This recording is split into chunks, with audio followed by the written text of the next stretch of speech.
வள்ளுவர் சொன்னாரு, நீரின்றி அமையாது உலகு அப்படின்னு. ஆனால் நான் சொல்கிறேன், விளம்பரமின்றி அமையாது உலகு. நீ விளம்பரத்தை நிறுத்தினு வச்சுக்கவே, இந்த உலகமே இயங்காது. நீ ஏன் இப்போ இந்த மைக்கு தூக்கிட்டு வந்த?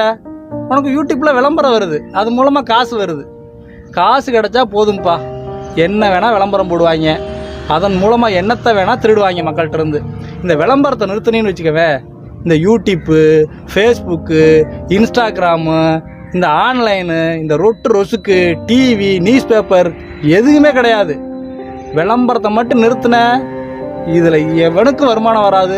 அவன் வேலையை பார்ப்பேன். இந்த கார்ப்பரேட் கம்பெனிலாம் இருக்குல்ல, அதை இதையும் சொல்லி ஏதாவது பொய்யை புரட்ட சொல்லி நடிகர்களை ஃபுல்லாக நடிக்க வச்சு எல்லாத்தையும் விற்று தள்ளிடுறேன். பாவம் இந்த ஏழப்பட்ட மக்கள். படித்தவன் கூட அதை நம்பி வாங்குறான்னா பார்த்துக்கவே விளம்பரத்தில் வந்தால் போதும். ரொம்ப கவலையாக இருக்குப்பா எங்களுக்கெல்லாம். நீங்கள் ஒன்றும் சிந்திக்க மாட்டேன்றீங்க. ஏன் எப்படி சிந்திப்பீங்க நீங்கள்? உங்கள் மூளையதை நீங்கள் கடன் கொடுத்துட்டீங்களா ஒரு முதலாளிக்கு? எங்களை மாதிரி இப்படிலாம் சிந்திக்க முடியுமா? நாங்கள் வெட்டி இல்லாமல் வேலை இல்லாமல் இருக்கோம், சிந்திக்கிறோம், இப்படிலாம் சிந்தனை வருது. ஆனால் நீங்கள் இதை பற்றி கவலைப்படுறதில்ல.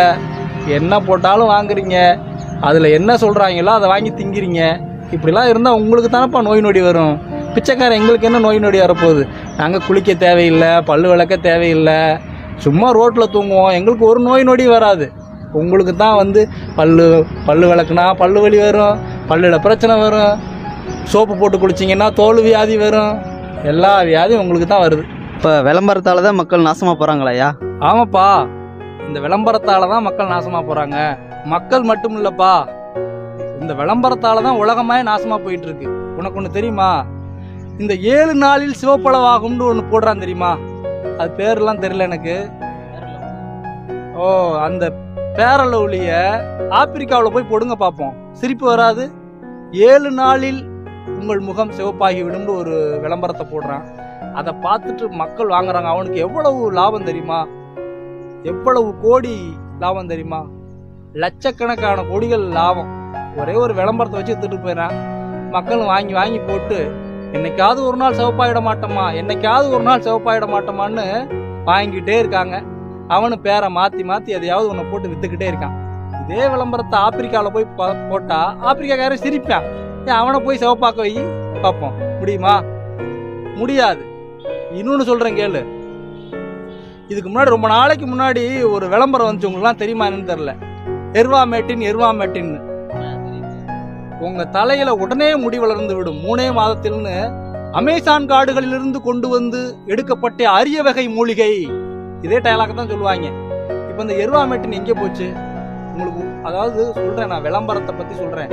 விளம்பரத்தை பத்தி ஏன் இந்த பிச்சைக்காரன் பேசுறான்னா, விளம்பரம் தான் மக்களை சுரண்டுது, விளம்பரம் தான் மக்களை தீர்மானிக்குது, விளம்பரம் தான் நீ என்ன பண்ணணும், காலையில் எப்போ எந்திரிக்கணும், எப்போ குளிக்கணும், என்ன சோப்பு போடணும், நீ இன்னும் என்ன ட்ரெஸ் போடணும், என்ன சென்ட் அடிக்கணும், என்ன பல்லு விளக்கணுன்றத முதற்கொண்டு, நீ என்ன ஜட்டி போடணுன்றத முதற்கொண்டு இந்த விளம்பரம் தான் தீர்மானிக்குது. நீ வாழ்றிய வாழ்க்கை அது உண்மையாக உனக்கு பிடிச்ச வாழ்க்கை கிடையாது. கார்ப்பரேட் நிறுவனங்கள் உன்னை இப்படித்தான் வாழ வைக்குது. அவன் என்ன நினைக்கிறானோ அந்த வாழ்க்கையை தான் நீ வாழ முடியுமே தவிர நீ நினைக்கிற வாழ்க்கையை வாழவே முடியாது. அவங்க சொல்ற வாழ்க்கையை தான் இப்ப இருக்கிற எல்லா மக்களும் வாழ்ந்துட்டு இருக்காங்க. அதை விட்டு வெளியில வரணும்னா உன் தாத்தன் பாட்டெல்லாம் வாழ்ந்தான் பார்த்தியா, அப்படி வாழணும். அப்படி வாழ்ந்தாதான் நீ ஆரோக்கியமாகவும் வாழ முடியும், நோய் நொடி இல்லாமையும் வாழ முடியும். டிவியில போடுற எந்த கருமாந்திரம் கன்றாவியமும் எந்த விளம்பரத்தையும் பார்க்காம நீனா வீட்டுல செய். பல்லு விளக்கணும்னா அந்த காலத்துல எப்படி பல்லு விளக்குனாங்க? விளம்பரத்துல வர்ற பேஸ்ட வச்சா பல்லு விளக்குனாங்க? அந்த காலத்துல எப்படி குளிச்சாங்க? இப்படி எல்லாம் பண்ணுங்கப்பா. அதனாலதான் எனக்கு இந்த விளம்பரத்து மேல ரொம்ப கோபம். இப்ப அந்த எர்வாமேட்டின் அவங்க என்ன பண்றாங்கன்னா, ஒரு பிராண்டட போட்டு விக்கிறாங்க. மொத்தம் 100 கோடி மக்கள் இருக்காங்களா இந்தியாவுல? அதுல எப்படியாவது இழிச்ச வாங்க 1 கோடி பேரு அந்த எர்வாமேட்டின் வாங்கி தேய்ப்பேன். ஒரு வருஷத்துக்கு அப்புறம் தான் தெரியும் அவனுக்கு முடி வளரலைன்னு. அந்த எர்வாமேட்டினோட விலை அப்பவே 4000 ரூபா இருந்தது. 4000 ரூபா இருந்த எர்வாமேட்டினை 1 கோடி பேர் வாங்கினா 4000 கோடி. எல்லாரும் தேய்ச்சி பார்த்துட்டு முடி வரலன்னு போயிருவாங்க. திரும்ப அவனே 1 வருஷம் கழிச்சு வேற ஒரு பேரை போட்டு திரும்ப உங்களது வழுக்கை தலையில் முடி வளரும்னு விற்பான். திரும்பவும் அதன் மூலமாவது வளர்ந்துராதா? அப்படின்னு திரும்பவும் வாங்க ஆரம்பிப்பாங்க. இதுதான் மக்கள்.